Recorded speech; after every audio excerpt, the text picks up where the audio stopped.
Okay, all good. Okay, now just a brief statement on the announcement relating to steel and aluminium tariffs coming out of the United States overnight. Obviously, this is a disappointing decision, for Australian business and for Australian exporters.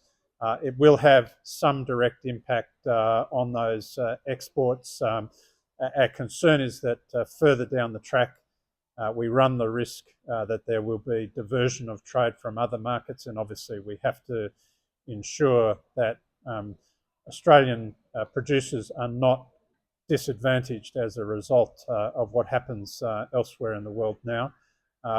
We've worked very closely from a business point of view with the Australian government, bringing every possible representation that could have been brought to bear in this case. This is a decision that is ultimately rests with the US administration. We have to play the long game here. We have to look to the future. Business will continue to work with the Australian government to press the case for Australian manufacturers going forward and for Australian exporters going forward. Happy to take some questions. How would Australia be disadvantaged by the diversion? Well, there is a risk, of course. I mean, in the first instance, the direct impact of these tariffs could end up suppressing exports of steel and aluminium.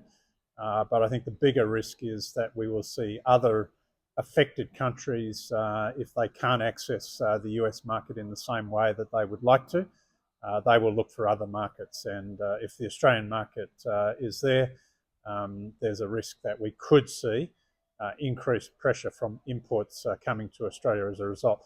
That's likely to have a bigger disruption for the supply chain, for the industries that are using steel and aluminium, and so I think that's going to be, I think, one of the potential risks we see for the future. We'd urge the Australian government to look at that, to monitor that situation. If we need to take measures in terms of safeguards or anti-dumping measures, then obviously those sorts of things need to be on the table in the future. It might be too soon to tell, but is there any way to quantify the impact of these tariffs? Job losses, millions cut from industry? It's too early to tell. I mean, obviously, there's a limited number of steel smelters in Australia and aluminium smelters. They are there, and they do have a regional impact. So, there are implications